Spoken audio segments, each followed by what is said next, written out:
Good morning. Today is Wednesday, September 10th, and we can get right into the economic data here. We had core PPI numbers, they were down 0.1%, and initially, right now, it seems to be responding, the market seemed to be responding positive, uh, which I think just is going to help with the lowering of interest rates. You can see the ES made all-time highs right now in pre-market here. We can look at the volume. I know that this candle looks like, wow, look at that, but there's really not a lot of volume going on right now in this pre-market. So you have to be careful with getting caught up in that. As of right now, it does look like we're going to have a positive open.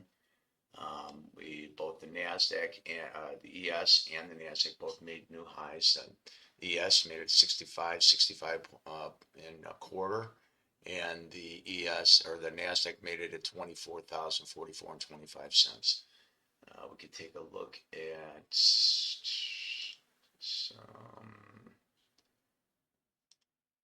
levels here. Right now, the NASDAQ looks like it's above R4 23,997. And it seems to be getting a little pullback at this point right now, and the same thing for the NASDAQ. We had yesterday's close for the NASDAQ. Let's say close right down in this level here, 23,878. So we could get a pullback there into that. And as far as the ES, the close for the ES was down here at 65.27. So I would suspect we'll probably get a push up today. However, I would be careful at these levels. Everything is the overbought area. There was some positive news with Oracle yesterday, which helped the ES pre-market. I think Oracle's up $75 right now, so that's helping the ES along with all the other stocks that go along with software. So let's get right into Tesla here.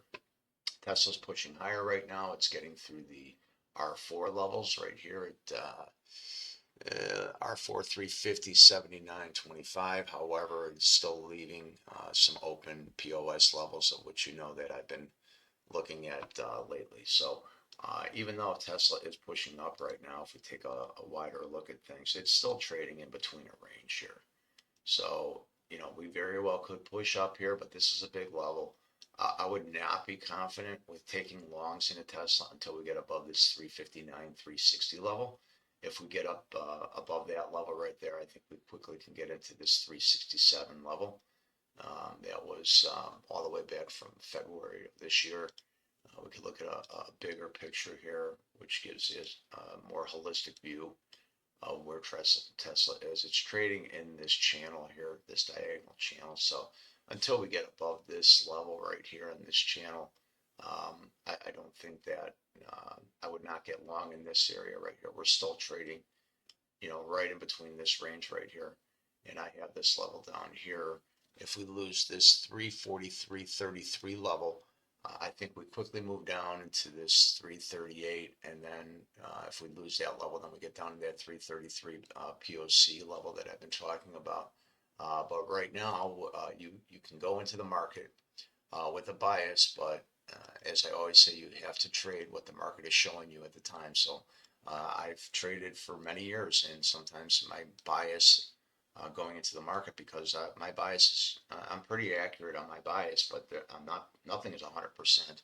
Anybody that tells you that, oh, I've got a trading strategy, it's 100%, they're not telling you the truth there. So your bias, you have to be careful with their bias once the market opens. So it's good to have a bias and a thesis going into the market, but after that, you have to trade and show and see what the market's giving you. So like, for example, right now, these look like big candles, right?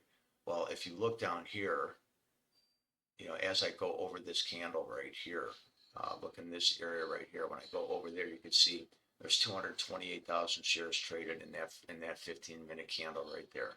And now in this candle right now, 110,000. So it's some decent volume. But I mean, if we go back and if we look to when the market is really open, here's the first 15 minutes yesterday, 4.2 million shares. you know, the second 15-minute candle, 3.2, a little under 3.3 million shares. So you can see like these candles, they look pretty similar, except they don't represent the same volume, right? So we can even look at this last candle of the hour here. There was 1.8 million shares traded in this candle right here. Now, if we go over to this candle looks huge compared to that candle, but there was only 228,000 shares traded in there. So that's why you have to be careful and not have your eyes play tricks on you. So you always have to look at the data that's connected with the nice animation that are on the charts. Okay, that's it for the pre-market on Tesla today, and I will be back later on to give the post-market review. Everybody have a safe trading day. Please like the video and subscribe to the channel.